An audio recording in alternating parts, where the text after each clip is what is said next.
Demons are constantly referenced throughout history, in literature, and are repeatedly depicted in horror movies, with them possessing a character, and an exorcism undoubtedly unfolds. However, these demons have far too much power, meaning we need to forget about them.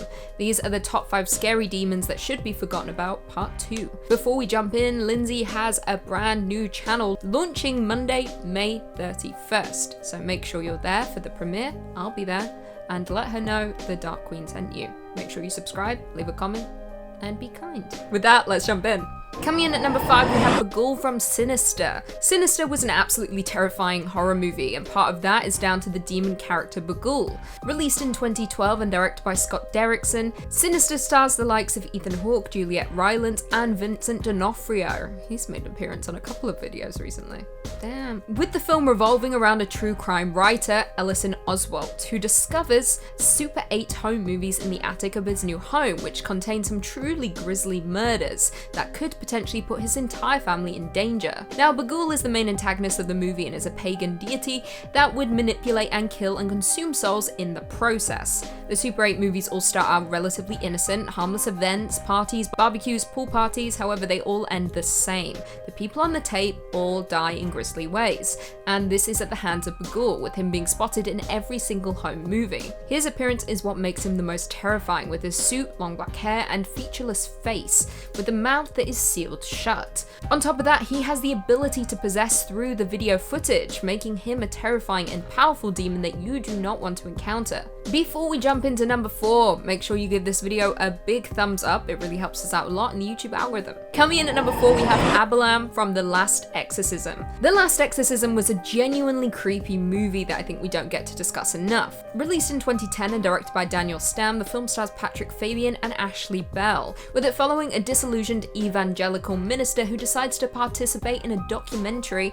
chronicling his final exorcism. However, after receiving a letter from a farmer seeking help driving a demon out of his daughter, he must partake in one last exorcism. The demon within the daughter is Abalam, one of the most unnerving demons depicted on screen in recent years. Now, despite us never seeing Abalam's true form, he possesses the character of Nell throughout, and the acts he forces her to do are absolutely disgusting. With her body contorting, her bones breaking, and violent lash outs, Abalam is relentless. However, when we have a demon on our hands, you can always guarantee a cult is not far behind, and that's the case here, with Nell being pregnant and being used in a ritual by a cult to bring Abalam to the mortal world, with Nell's brother being involved in the terrifying ritual. The movie was successful, with it resulting in a sequel which was utterly terrible, so skip it. However, The Last Exorcism was a truly effective demonic horror movie, and one that you should definitely seek out. It's found footage done right, with the added bonus of possession. Although saying that I'm telling you to seek it out, this list is about demons you should forget, so seek it out but then forget it.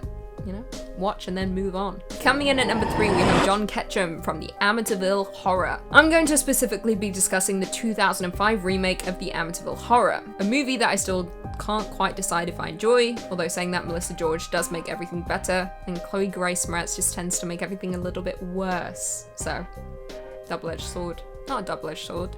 It's like a nice edge and then a sharp edge.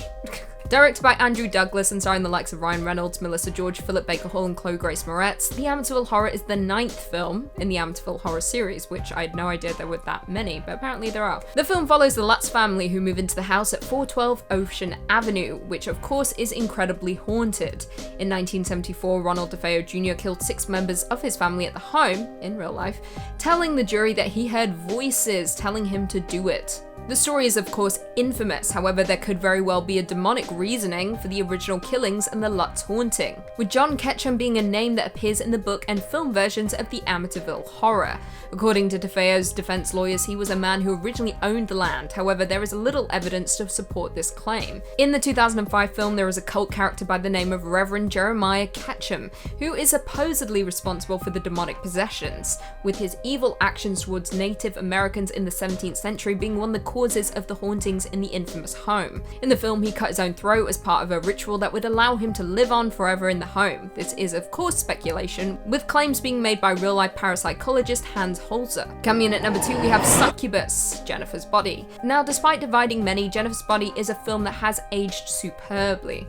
It garnered a lot of negative attention when it was first released, however many are now changing their tune and apologising for the former criticism and hailing the film as a cult classic and a feminist horror. Released in 2009 and directed by Karen Kusama, Jennifer's Body stars the likes of Megan Fox, Amanda Seyfried and Adam Brody, with it following Jennifer, a teenage girl who was involved in a satanic ritual by a band who wanted to garner success by making a deal with the devil. However, for the ritual they needed a virgin and Jennifer was not one, which instead resulted in her turning into a demon, specifically a succubus. Jennifer has to feed, resulting in her taking the lives of her fellow classmates, while her best friend is forced to deal with the situation and the monster her best friend has become. Now, a succubus is a demonic sexual predator who seduces men to feed on their flesh and souls in order to garner strength and to survive.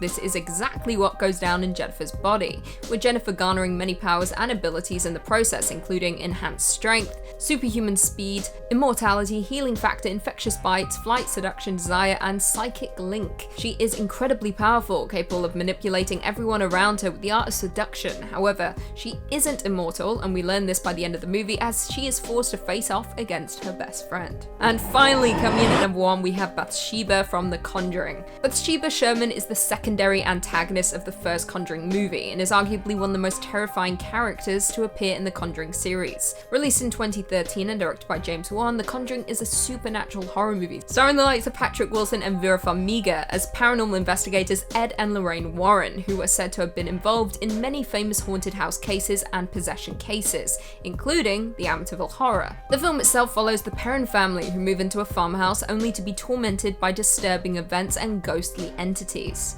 including Bathsheba Sherman. Ed and Lorraine Warren are ultimately called upon to save the family from the demons plaguing their lives. Now, Bathsheba was supposedly born in 1812 and was related to one of the witches executed in the Salem witch trials. 51 years later, she married a rich man and gave birth to her first child. However, after a week, her husband caught her attempting to sacrifice the child to the devil. Sucks. With Bathsheba climbing to the top of a tree, claiming her love for Satan, and cursing all those who would live on her land. She then proceeded to take her own life. Now, when the Perron family moved into the home with their 5 daughters, Bathsheba turned her attention towards them, harming the family's dog and possessing the mother of the family. She is relentless and torments the family mercilessly until the Warrens step in to rid the demon from the home. Did they do it? You'll have to watch and find out. I don't remember. The props do. Annabelle's in there somewhere. Is Annabelle in the first Conjuring? I don't know. Who gives a Well, there we have it. Do you guys agree with our list? Were there any demons that we missed? Leave us all your thoughts and feelings in the comments down below, and perhaps we can do a part 3.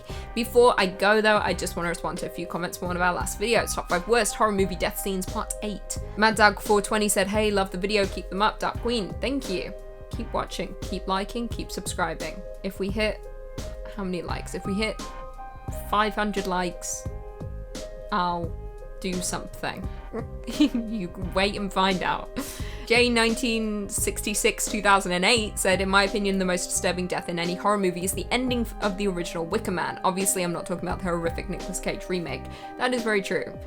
The ending of the Wicker Man is horrific. I mean, no one really wants to be put inside of a Wicker Man and then burned and then cry out as everyone's chanting and singing a song. I think the worst death is the cliff jump in Midsummer. I don't want to go out that way. Like, jumping off a cliff and then you don't die and then someone takes axe to your face, you know? It wasn't an axe, it was some kind of mallet. It's just not the way to go. Vanessa Pachula said, Lucy, why do I just love watching you? I don't know, you've got good taste. I love watching me too. 10 out of 10. 10 out of 10 taste. Well done. You know what's good. Liam Evans said, part 9 please. Props, to be honest, props. I'll probably give it to you. Shell Razor said, I don't understand all the hate for House of Wax. It's so good. Okay, look, okay. House of Wax is good.